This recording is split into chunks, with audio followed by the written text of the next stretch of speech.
Hello అండి, welcome back to all. అందరూ ఎలా ఉన్నారండి? నేను చాలా బాగున్నాను, మీరు కూడా బాగున్నాను కోరుకుంటున్నాను. ఇవాళ వీడియో వచ్చేసి మా నాన్నది దశదిన కర్మ అండి.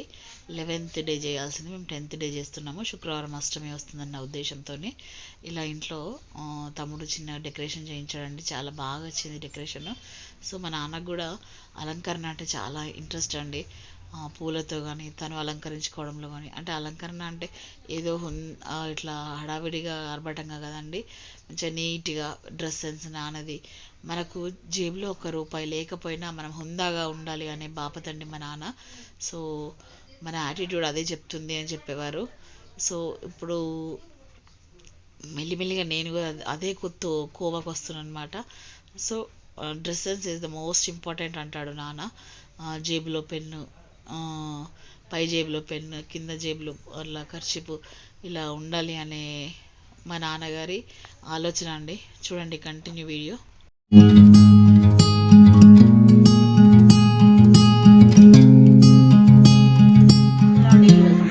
అందరూ ఎలా ఉన్నారండి? నేను చాలా బాగున్నాను, మీరు బాగున్నాను కోరుకుంటున్నాను. ఇవాళ వీడియో వచ్చేసి మన నాన్నది అంతిమయాత్ర అని పెట్టాం కదండి. నాన్నది వల్ల 10వ రోజు దశదిన కర్మ చేస్తున్నామండి. అంటే యాక్చువల్లీ రేపు చేయాల్సింది 11th డే, కాకపోతే 10th డే చేస్తున్నాము వల్ల. సో మా నాన్నకి ఏంటంటే ఫుల్ డ్రెస్సింగ్ సెన్స్ అండి. నాన్న జేబులో ₹1 లేకున్నా ఖద్దరు షర్టు, ఖద్దరు ప్యాంటు, మెయింటెనెన్స్ నీట్గా, జేబులో ఖర్చీపు, ముందట పెన్ను అనే యాటిట్యూడ్ మా నాన్నది. సో నేను మా నాన్న కడుపులో పుట్టడం చాలా అదృష్టం చేసుకున్నాను. అంత టైం సెన్స్, టైంని ఎలా ఫాలో కావాలి, మనం ₹1 సంపాదించాలి అనే కాన్సెప్ట్లో నాన్న ఉంటాడండి. సో ఇప్పుడు మా నాన్న మాకు దూరం అనేది చాలా బాధగా ఉంది. సో దేవుడి దయ ఉంటే మళ్ళీ జన్మంటూ ఉంటే మా నాన్నకి పుట్టాలని నా కోరిక అండి. మా అమ్మ నాన్న అంటే అందరికీ ఇష్టం, అమ్మ నాన్న అంటే. సో అందులో నేను ఒక ఇంకా డిఫరెంట్ అనమాట మా నాన్న. సో ఏంటి అంటే ఇంటికి రాగానే ఒక నవ్వుతో వెల్కమ్, నవ్వుతో సెల్లాప్, అలాంటి యాటిట్యూడ్ మా నాన్నది. సో నాన్న ఇంకా జీర్ణించుకోలేకపోతున్నాము. యాక్చువల్లీ 11th డే వరకు మన ఆత్మ ఏదైతే ఉంటుందో మనతోనే ఉంటుంది అంటారండి. అది నిజము. ఇప్పుడు నాన్న చనిపోయే రోజైతే ఎవరికి కల్లోకి రాలేదు. సో ఇప్పుడు నాకు తెలిసి నా పక్కలే ఉన్నట్టు అనిపిస్తుంది, నా భావన అనమాట. ఎవరు ఎలా ఆలోచించుకుంటే అలా ఉంటుందండి. సో ఇవాళకి నాన్నకి ఈ సృష్టికి రుణం తీరిపోతుందండి. తను ఇన్ని రోజులు ఒక ఆత్మరూపంలో ఉండి ఇవాళ శివ సాంగత్యం పొందుతాడు అని నేను అనుకుంటున్నాను. తను స్వర్గంలో శివుడి దగ్గరికి వెళ్ళి హ్యాపీగా ఉండాలని కోరుకుంటున్నాను. తనకు ఏ ఒడిదుడుకులు అక్కడ లేకుండా తను హాయిగా, అంటే మన గరుడపురంలో చెప్తారు కదండి శిక్షలు అని, మా నాన్నకి అలాంటి అపశృతులు ఏమి ఎదురు కాకుండా మేము చేసే పూజలు తన కోసం అనుకుంటున్నామండి. సో నాన్న ఆత్మ ఎక్కడున్నా హ్యాపీగా శాంతిగా ఉండాలని కోరుకుంటున్నాను. సో నాన్నకి ఏంటంటే మెయిన్ చెప్పాను కదా అలంకరణ, నీట్ మెయింటెనెన్స్ అనమాట. నీట్ అంటే ఫుల్ పర్ఫెక్ట్ అంటాం చూసారా, పర్ఫెక్ట్ నేచర్, పర్ఫెక్ట్ మెయింటెనెన్స్. ఇవాళ అన్ని రోజులు ఒకెత్తు మా నాన్న ఫోటో ఇవాళ ఒకెత్తండి. అలా దండ వేసి పూలు పెట్టి అలా మేము ఊపిదారులకు అంటారు, అంటే మాది శివుని ఫ్యామిలీ కిందకి వస్తుంది అనమాట. సో నామాలు పెట్టేసరికి కూడా చాలా ప్లెజెంట్గా అనిపిస్తుంది మా నాన్న. మా చిన్న తమ్ముడు డెకరేషన్ చేయించాడు. సో మామూలుగా పెళ్ళిళ్ళకి కాకుండా ఇలా సెలబ్రేట్ చేసుకోవడం చాలా హ్యాపీగా అనిపిస్తుంది. సో ఇక్కడ మాకు మేకను ఇవ్వాలి అంటే జట్ తీయడం అంటారు. సో అది కూడా 5 minutesలో ఇచ్చేసింది. అంటే మా నాన్న ఆత్మ అంత హ్యాపీగా ఫీల్ అవుతుంది.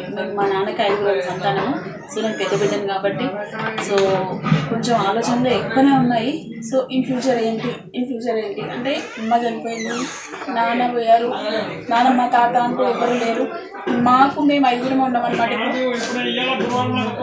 సో మా నాన్న మాకంత పవర్ ఇవ్వాలి. మా నాన్న మాకు ఫ్యూచర్ చాలా పవర్ ఇవ్వాలి. మా అన్నదమ్ములకి, మా అక్క చెల్లెలకి ఏ ప్రాబ్లం కాకుండా మా నాన్న కాపాడుతాడని బాధతో, అంటే ఆశతోని చూస్తున్నాను మా నాన్నకి. సో ఇదండి ఇవాళ వీడియో. నిజంగా మా నాన్న వదిలిస్తుంటే బంగారు కొండ అనిపిస్తుంది, ఎంత బాగున్నాడు మా నాన్న.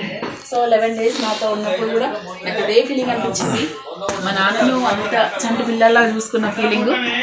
సో ఇదండి ఇవాళ వీడియో, కంటిన్యూ చూడండి.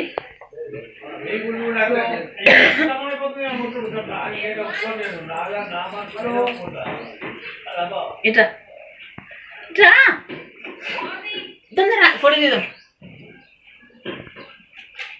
సో వీడు మా పెద్ద తమ్ముని కూతురు, మా పెద్ద తమ్ముని కొడుకు విహ, వీడు శుభాంశు. విహ ఏ క్లాస్ అది చెప్పు, ఏ క్లాస్? First class. నువ్వు? వీడు సుహాంష్, వీడు UKG. So nursery. So continue video చూడండి. మా ఇంటికి వచ్చే గిఫ్ట్లు కూడా పరిచయం చేస్తాను. ఓకే అండి. మా నాన్నకు ఆత్మశాంతి కలగాలని ప్లీజ్ అందరూ బ్లెస్ చేయండి. ఓకే అండి. సో ఇదేంటంటే బరువు దింపడం అంటారండి. ఎవరైతే ఫస్ట్ పాడే మోసారో ఆ నలుగురికి బరువు దింపడం అంటారు. ఆ నలుగురు ఎవరు అంటే మా వారు, మన చెల్లె హస్బెండ్, మా చిన్న తమ్ముడు, మా విజయ్ గారు అంటే మా చిన్నబాబు కొడుకు అనమాట. ఈ నలుగురిని కూర్చోబెట్టి ఆ రోజు బరువు దింపడం అనే ప్రాసెస్ అనమాట. అయితే వాళ్ళకి భుజాలు నొప్పి పెడతాయన్న ఉద్దేశంతో శాస్త్రోక్తంగా చేస్తున్నారనమాట. ఇది ఏంటంటే కొంచెం పసుపు, నూనె, ఆ రోకలి ఉంది చూసారా, ఆ రోకలితోని ఎక్కడైతే వాళ్ళు ఫస్ట్ రైట్ సైడ్, అది ఓన్లీ మళ్ళీ ఫస్ట్ ఎవరైతే మోస్తారో వాళ్ళకే ఉంటుందండి. సో ఇలా బరువు దింపడము అంటారు. ఆ బరువు దింపేది కూడా ఎవరంటే మా మేనమామ అండి, మా అమ్మ వాళ్ళ అన్నయ్య అనమాట. తను పూణేలో ఉంటాడనమాట. సో దాని పాపం రెగ్యులర్గా ఇంట్లో ఏ అకేషన్ అయినా వస్తాడు. కజిన్ మేనమామ అనమాట. మా సొంత మేనమామ కూడా ఉన్నాడు. బట్ ఏంటంటే కజిన్ అంటారు చూసారా, అలా అనమాట. సో మా మేనమామ దించాడు బరువు. ఇది బరువు దించకుంటే కూడా ప్రాబ్లం అవుతుంది అంటారండి. ఎంతవరకు నిజమో తెలియదు. కాకపోతే ఏదైనా శాస్త్రోక్తంగా జరగాలన్న ఉద్దేశంలో భాగంగానే ఇలా అన్ని ప్రాసెస్లు జరుగుతూ ఉన్నాయన్నమాట. సో దాంట్లో భాగంగానే వాళ్ళకి ఎవరైతే బరువు మోసారో అంటే ఆ పాడని మోసారో వాళ్ళకి ఇలా బొట్టు పెట్టి ఒక టవెల్ కప్పారనమాట. ఆ నలుగురికి అనమాట. ఆ నలుగురు ఇలా జరిగిందనమాట ప్రోగ్రాము. యాక్చువల్లీ నేను భోజనం జరుగుతుంటే తీయలేదండి.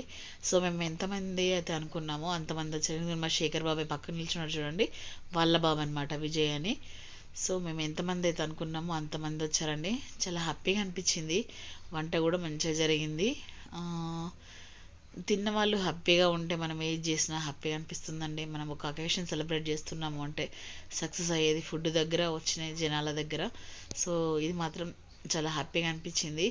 మా చిన్నోడు కష్టపడ్డ దానికి ఫలితం దక్కిందండి ఆ రోజు. ఈ డెకరేషన్ మట్టుకు మా చిన్నోడు చేయించాడు, చాలా బాగా చేయించాడు అనమాట. సో ఇలా బరువు దింపి ప్రాసెస్ అయిపోయిన తర్వాత వాళ్ళకి ఏదైనా తినిపించమని చెప్తున్నాడు మా మేనమామ. సో వాళ్ళకి గుడాలు, కళ్ళు పెట్టి ఇచ్చారు.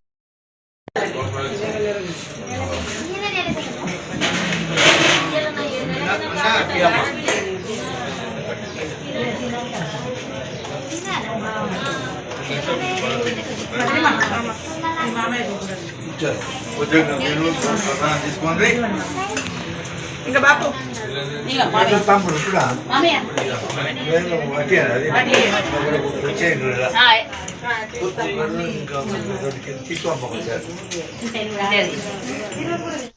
అంటారు కదండి, అంటే ఒక శవం కాలిన తర్వాత దశదినకరం అయిపోయే వరకు మన చుట్టే తిరుగుతుంది ఆత్మ అంటారు కదా. సో మా నాన్న ఈ 10 రోజులు మాతోని చుట్టూ తిరిగి ఇవాళే వెళ్ళిపోతున్నాడండి. అది ఇంకా ఆలోచించుకుంటే ఇంకా అసలు బాధగానే ఉంది. తను ఇంకా పోయిండు అని మేము ఇంకా జీర్ణించుకోవట్లేదు.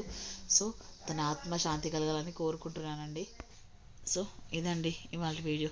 ఎలా అనిపించిందండి? చూసి like, share, comment, subscribe my channel, bell icon press చేయండి ఫర్దర్ నోటిఫికేషన్స్ కోసం. మా నాన్న ఆత్మ శాంతి కలగాలని కోరుకోండి ప్లీజ్ అందరూ. తను స్వర్గప్రాప్తి చెంది ఏ బాధరబందీ లేకుండా హ్యాపీగా ఉండాలని, అక్కడ కూడా అన్నీ తనకు అనుకున్నట్టుగా ఉండాలని కోరుకుంటున్నానండి.